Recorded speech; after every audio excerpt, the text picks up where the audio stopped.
Hello everyone. Today we have lecture on parliamentary procedure in India. आज का जो हमारा लेक्चर वो है पार्लियामेंट्री प्रोसीजर इन इंडिया। कैसे पार्लियामेंट में जो प्रोसीजर है वो कैसे चलता है, ठीक है, उसके बारे में लेक्चर है। Okay okay.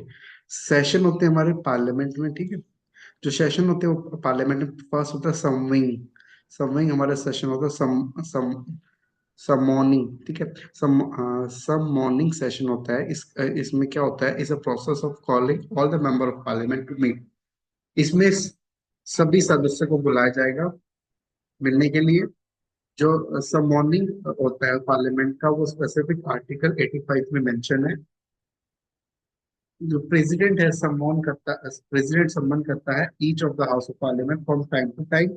और जो हमारा maximum gap within 6 month, 6 month से ज्यादा नहीं होना चाहिए, ठीक है।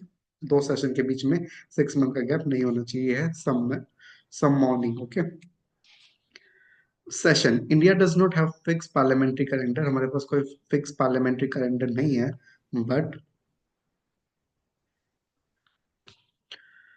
Bye convention parliament meet 3 session. हम जो संसद है वो 3 बार मिलता है। बजट सेशन जो हमारे क्या लॉन्गेस्ट सेशन होता है, start toward from the end of January से शुरू हो जाता है, लास्ट जनवरी से, एंड कंक्लूड टिल अप्रैल तक चलता है, ठीक है। सेकंड सेशन होता है हमारा मॉनसून सेशन। एंड इसको सेकंड सेशन बोला जाता है। ये जुलाई से स्टार्ट होता है, अगस्त में फिनिश हो जाता है। थर्ड हमारा होता है winter session, held November to December. Okay, these are the session of the parliament.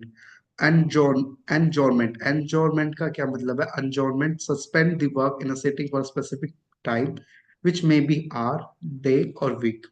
Enjoyment का मतलब क्या होता है? जैसे पार्लियामेंट में मेंबर अपना काम कर रहे हैं पर वो कुछ समय के लिए सस्पेंड कर दिया जाता है। कुछ वो स्पेसिफिक टाइम के लिए, कुछ घंटों के लिए, कुछ दिनों के लिए या कुछ हफ्तों के लिए वो जो काम है उसको सस्पेंड किया जाता है। When the meeting is terminate without any definite time period fix by the next meeting. यहाँ पे कोई डेफिनेट टाइम पीरियड नहीं होता। It's called the adjourning since science. The power of adjournment as well as adjournment since signs with the presiding officer speaker और chairperson के पास ये होता है। एंड एंजॉर्नमेंट इन टाइम का मतलब होता है कि जो मीटिंग है टर्मिनेट हो जाती है विद उनको टर्मिनेट हो जाती है कोई भी फिक्स टाइम के लिए, ठीक है। उसको बोलते हैं एंजॉर्नमेंट सिंस डाई। फिर प्रोलोग्रेशन होता है। इसका मतलब क्या होता है कि terminate a sitting as well as session of the house it done by the president. Okay, promulgation is different from the dissolution of the Lok Sabha. फिर हमारा नेक्स्ट आता है quorum. Quorum refer to the minimum number of member required to present for conducting a meeting in the house. Okay. फिर constitution has a fix 1 10 stand as well as quorum for the Lok Sabha and Rajya Sabha. Joint session होता है फिर parliament का। Constitute of India article under 108 provide joint sitting of Lok Sabha and Rajya Sabha in order to break down any deadlock between the two. अगर दोनों house के बीच में समझौता है, मिलन या वो कंक्लूजन नहीं आ रहा तो उस पर ज्वाइंट सिटिंग की जाती है अंडर आर्टिकल 108। तो joint sitting is called by president. और ये प्रेसिडेंट फिर बाद में स्पीकर करते हैं, बुलाते कौन है? प्रेसिडेंट। फिर हमारा नेक्स्ट पॉइंट है फिर device of the parliament proceeding. फिर हमारे क्वेश्चन आर होते हैं।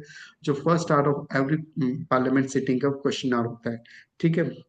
It mention the rule of procedure of the house during the time the member. यहाँ पे कहते हैं मेंबर क्वेश्चन आस्क करते हैं मिनिस्टर से और उनको आंसर देना होता है। यहाँ पे कुछ टाइप के क्वेश्चन होते हैं जैसे स्टार्टर क्वेश्चन। स्टार्टर क्वेश्चन क्या होता है? These are discussed by the. और यहाँ पे आपको जो मिनिस्टर को आंसर ऑरली देना होता है, ठीक है। सप्लीमेंट्री क्वेश्चन फॉलो करते हैं। अनस्टार्टर क्वेश्चन होता है ये जो आपको स्टार्टर क्वेश्चन है ये ऑरल आंसर होते हैं और जो अनस्टार्टर क्वेश्चन होते हैं ये रिटर्न आंसर होते हैं, ठीक है। यहाँ पे सप्लीमेंट क्वेश्चन फॉलो नहीं होते हैं। शॉर्ट नोटिस क्वेश्चन होते हैं कि यहाँ पे जो कोई पब्लिक इंपॉर्टेंस के लिए urgent character can be recognise under the type of the question. यहाँ पे आपको क्या नोटिस दिया जाता है 10 डेज का और आपको फिर आंसर करते हैं और आपको आंसर देना होता है ऑरली। ओके। फिर आपका होता है जीरो आवर। फिर हमारा आता है zero hour. Zero hour is the Indian parliamentary innovation. It is not mention the parliament rule under this MP can raise matter without any patch notice. Zero hour का मतलब क्या होता है? जैसे 11 12 और 1। यहाँ पे हमें भी पता कि 12 से लेकर 1 तक आएगा तो इसको बोला जाता है 0 आवर, ठीक है। तो 1 घंटे के लिए क्या होता है यहाँ पे, 0 आवर होता है। यहाँ पे ना कोई भी आपको प्रायर नोटिस नहीं देना होता है, यहाँ पे आप क्वेश्चन करते हैं, ठीक है। 0 hour start immediately after the question hour. पहले क्वेश्चन आवर होता है 1 घंटे के लिए, 11 से 12, फिर 12 से 1, इसके टाइम पीरियड के बीच में उसको 0 आवर बोलते हैं, ठीक है।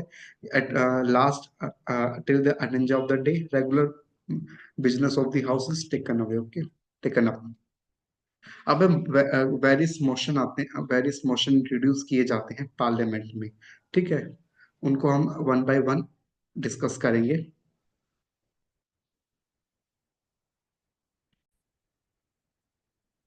तो प्रिविलेज मोशन, मोशन क्या होता है कि ये motion, motion bye the member when he feel that minister has commit a breach of privilege of the house, one or more of its member without upholding facts or case given wrong and distorted fact, it is purpose to censor the concerned minister, it moved by the Rajya Sabha as well as the Lok Sabha।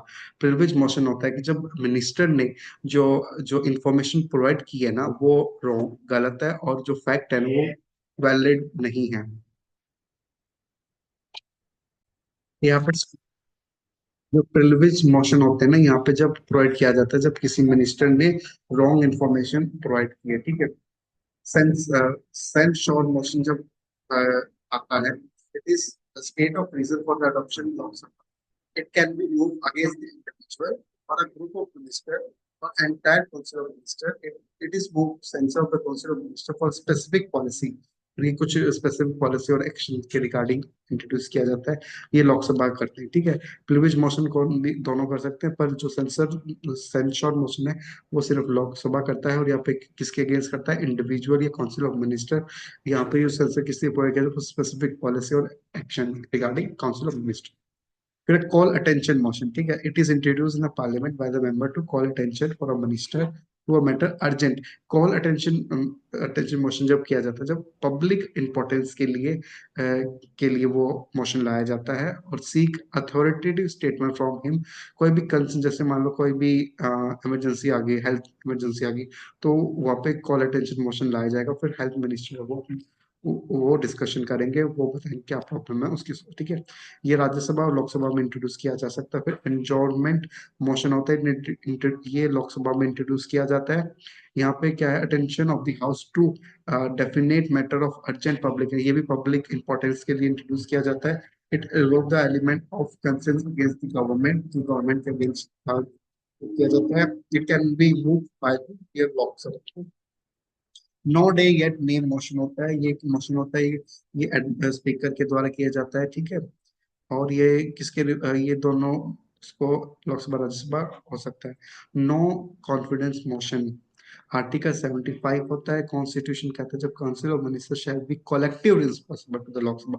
मैंने ये आपको बताया था जब हमने council of minister का lecture Monday को किया था, वहां पे क्या था, जो काउंसिल ऑफ मिनिस्टर है ना वो सभी रिस्पॉन्सिबल होते हैं, उनके पास एक कलेक्टिव रिस्पॉन्सिबिलिटी होती है। अगर एक मिनिस्टर ने कुछ गलती की है तो पूरे काउंसिल ऑफ मिनिस्टर को उस गलती की उस गलती की क्या है भुगतान करना पड़ेगा। और जो काउंसिल ऑफ मिनिस्टर है वो किससे रिस्पॉन्सिबल